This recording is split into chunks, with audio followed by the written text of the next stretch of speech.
नमस्कार दोस्तों, welcome to the open classroom जहां हम बात करते हैं education, innovation and real learning की। आज का टॉपिक बहुत ख़ास है जो कि है national education policy 2020 NEP 2020। Bharat का नया शिक्षा भविष्य, यानी वह नीति जो आने वाले 10 से 20 सालों में देश के हर विद्यार्थी का रास्ता बदलने वाली है।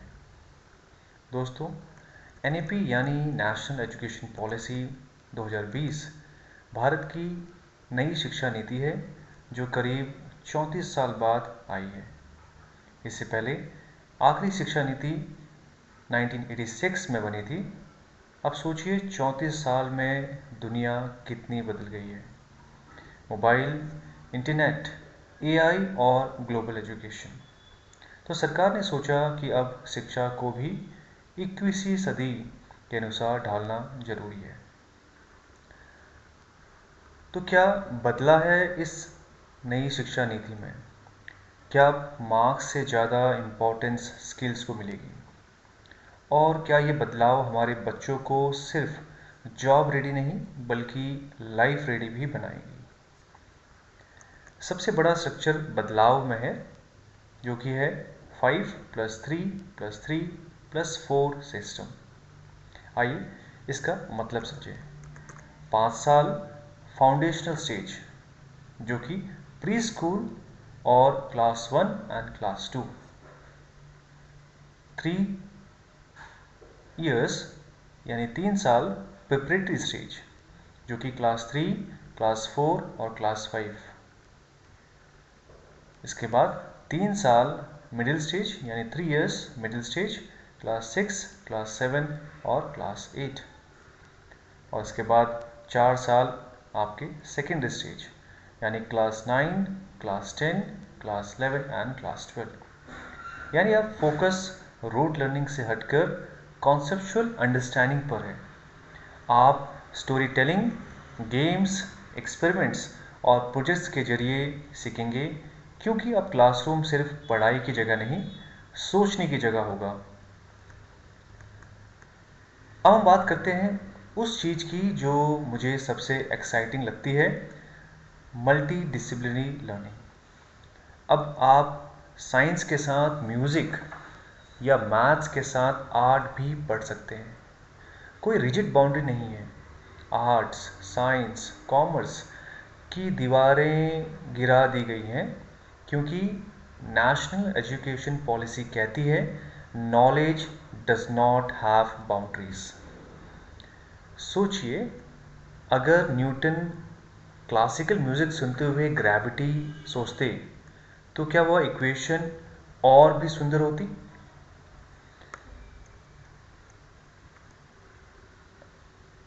अब इसके बाद हम इसमें क्या और देख सकते हैं, वोकेशनल स्किल्स और कोडिंग के बारे में।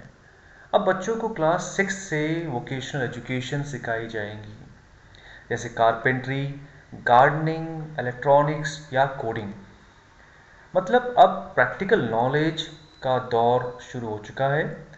NEP कहती है हर बच्चे को कम से कम एक स्किल जरूर सीखनी चाहिए, क्योंकि फ्यूचर में मशीन्स नहीं, स्किल्ड माइंड्स काम आएंगे।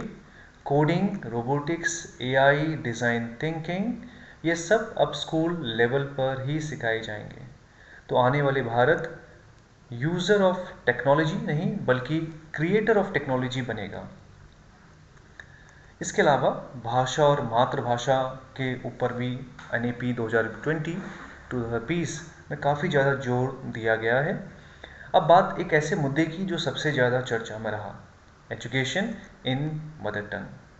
NEP के अनुसार क्लास 5 तक बच्चों को उनकी मातृभाषा यानी स्थानीय भाषा में पढ़ाया जाएगा, क्योंकि रिसर्च बताती है कि बच्चे अपनी भाषा में जल्दी सीखते हैं और कॉन्सेप्ट्स को बेहतर समझते हैं, क्योंकि रिसर्च में बताती है कि बच्चे उन भाषाओं के तहत, जो भाषा उनकी मदर टंग के तहत आती है, उन भाषाओं में किसी भी चीज़ को समझने में उन्हें आसानी होती है।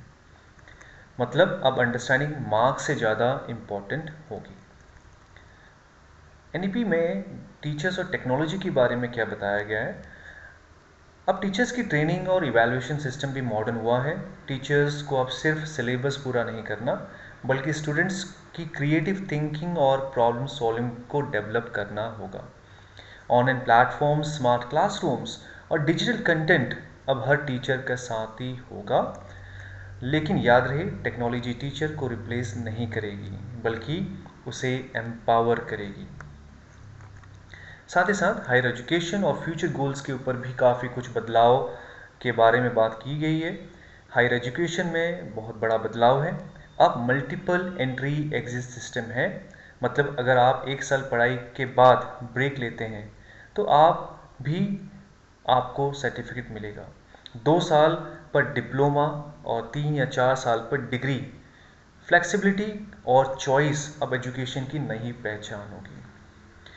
तो अगर हम NEP 2020 का निष्कर्ष में बात करें तो दोस्तों, NEP 2020 सिर्फ एक नीति नहीं, यह एक विजन है जहां हर बच्चा अपने टैलेंट के अनुसार सीख सके, जहां मार्क्स नहीं अंडरस्टैंडिंग मायने रखता है, जहां क्लासरूम के बाहर भी लर्निंग जारी रहेगी। अब ये हम पर है, टीचर्स, स्टूडेंट्स और पेरेंट्स, कि हम इस बदलाव को अपनाएं या बस चर्चा तक सीमित रखें। तो बताइए, क्या आपको लगता है कि NEP 2020 हमारे देश की शिक्षा को वाकई बदल देगी? कमेंट में अपनी राय ज़रूर लिखिए। और हाँ, अगर आपको आज का यह एपिसोड पसंद आया हो तो लाइक करें और शेयर करें द ओपन क्लासरूम। और क्योंकि यहाँ हम सिर्फ पढ़ते नहीं, सोचते भी हैं। धन्यवाद।